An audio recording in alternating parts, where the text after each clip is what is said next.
Hello, my name is Joseph, and I'm going to talk a little bit today about SingleStore, a cloud-native database for transactions and analytics. Let's get started. So today, I'm going to spend a little bit of time setting the stage, talking about special purpose databases versus general purpose database systems. I'm going to give an overview of the SingleStore database, talk a little bit about how we do separation of storage and compute, and how we store data in what we call universal table storage, how we actually lay out data in order to give both transactional and analytical queries. And then also show some experimental results which prove that we can actually do the mixed workloads we claim. Let's get to it. Special purpose versus general purpose database systems. So there are a huge number of database systems on the market today. If you go on dbengines.com, there's over 350 database products listed. Amazon alone has over 15 available databases. And most of these databases are niche and special purpose in some way. And they run the gamut from fully analytical data warehouse systems to transaction-only systems that are for running apps. But at SingleStore, we actually believe that there's a place for a general purpose database. And I'm going to talk a little bit about why. So the reason we believe that you need a general purpose database, one reason that we believe that you need a general purpose database is because some applications fundamentally require both transactions and analytics. For instance, real-time analytics type workloads where you have high throughput point writes and you have analytics, workloads where you want to run dashboards or leaderboards on the freshest data. They really need both transactions and analytics in one system. They really are mixed workloads. And they're often very hard to run on a single purpose database. But that's not the only reason. Frankly, having a lot of different database systems within your company is very expensive. You end up having to ETL the data between each of the different systems. Not to mention, you have to buy hardware, buy licenses, and store more copies of the data than you otherwise might want to. And frankly, each of these systems has different quirks, different abilities to learn, and you need to have people in your organization that know how to run each of these systems. So even if you don't have the requirement that you need to run transactions and analytics at exactly the same time in exactly the same system, there's still advantages to having a general purpose database because you only need one system, even if you use it for multiple purposes in multiple deployments. At the same time, we're very much in the golden age of databases. I am so excited and impressed by all the interesting ways that cloud-native databases have been able to take advantage of the technology in the cloud, and we haven't seen the last of it. So the biggest advantages, the biggest technologies that people are using that I see are blob storage, where databases can take advantage of practically unlimited, super high durability storage that they don't have to provision up front. And of course, the ability to provision new hardware to handle bursts and scale down when the bursts are over is really useful. The way that databases are taking advantage of this is too many to list, and we're just going to see more innovation in this area. So it's really exciting. But the siloing problem still remains. The cloud data warehouses, Snowflake and BigQuery, they're great for analytics, but they can't run apps. On the other hand, the distributed SQL systems like Spanner and Cockroach are great for apps, but generally can't do analytics. With SingleStore, we are hoping to be a general purpose database that can handle a wide breadth of workloads. All right, let's talk about an overview of the SingleStore DB system. So SingleStore DB is a cloud-native DBMS that is suitable for hybrid transaction and analytical processing, sometimes called HTAP. We have over a decade of development, and we can run both operational and analytical workloads. In fact, we're running a wide breadth of demanding workloads at large finance, telecom, media companies. We have hundreds of customers, and we're nearing $100 million in annual recurring revenue. This is a real enterprise system. This is a system that large businesses depend on every day in order to run their applications. SingleStore is a distributed, horizontally scaled, shared nothing database. There's two node types, aggregators and leaves. Aggregators are responsible for receiving and planning queries and distributing those queries across the leaf nodes.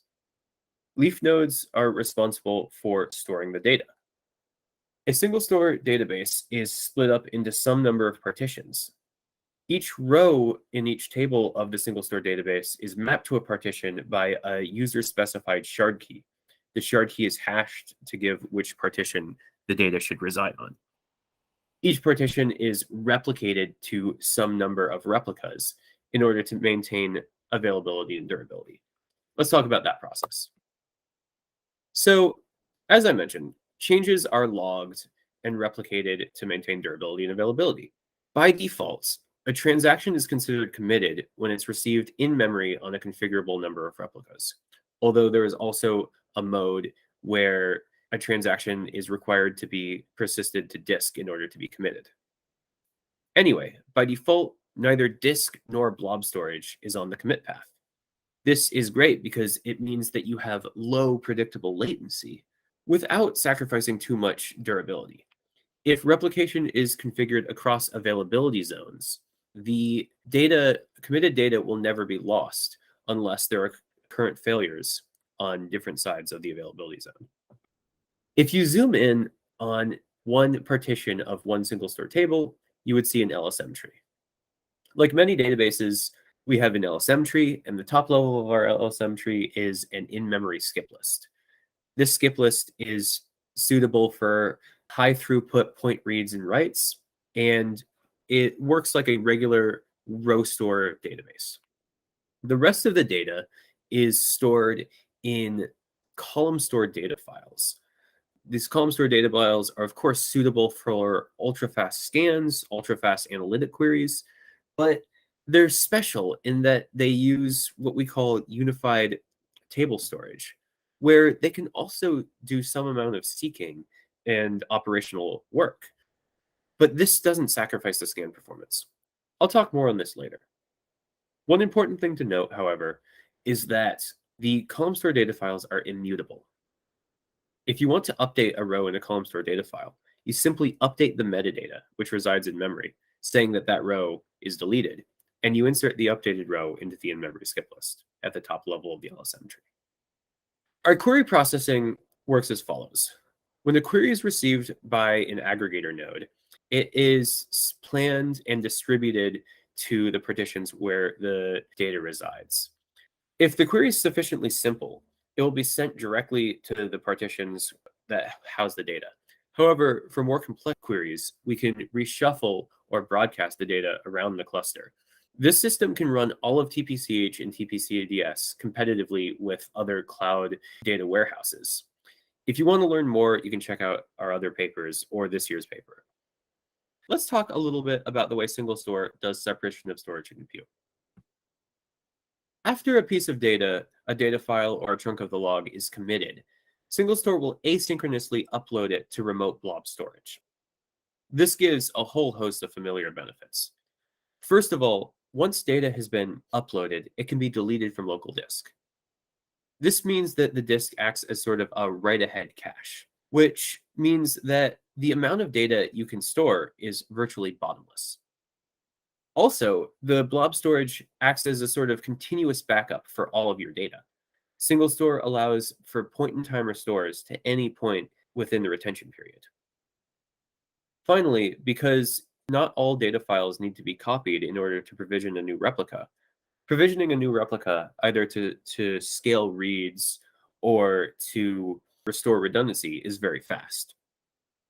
There is one big advantage, though, between this and the way similar systems do separation of storage and compute, which is because we rely on our own replication in order to do durability, the blob store is not on the commit code path.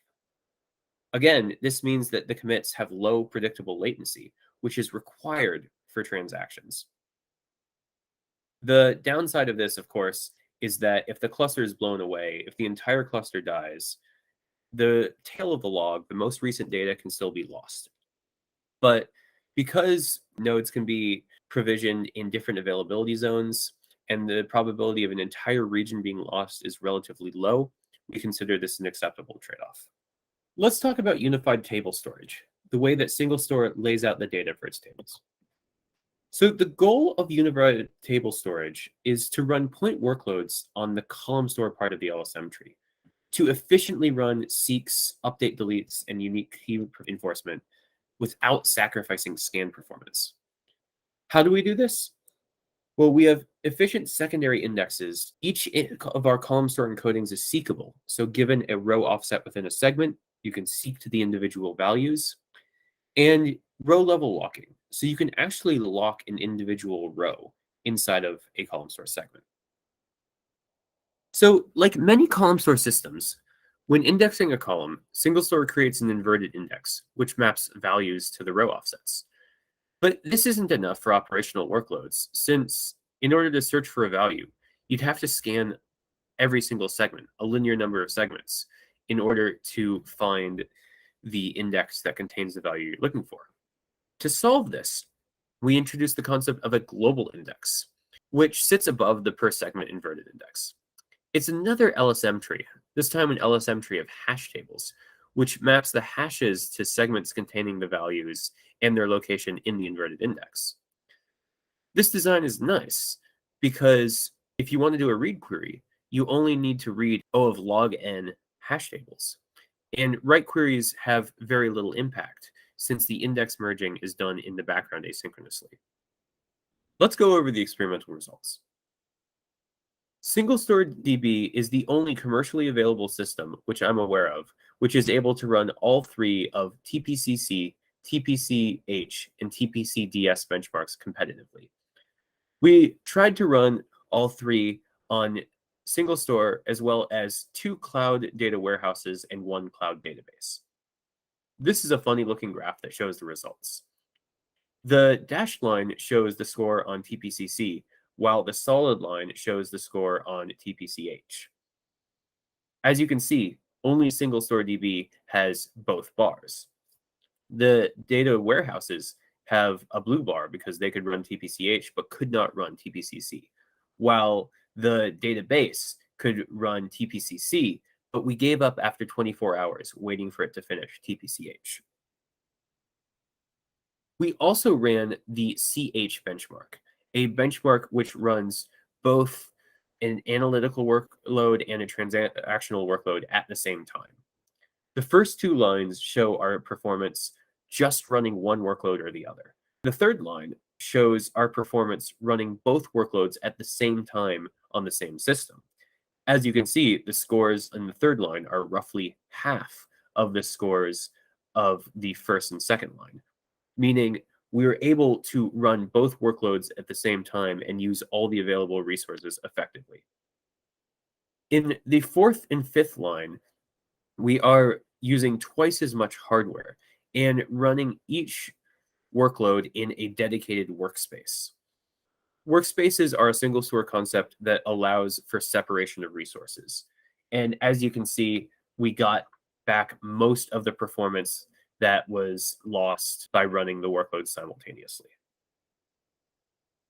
In conclusion, SingleStore DB is a general purpose database management system, and we believe that general purpose database management systems are an important challenge for the modern database industry.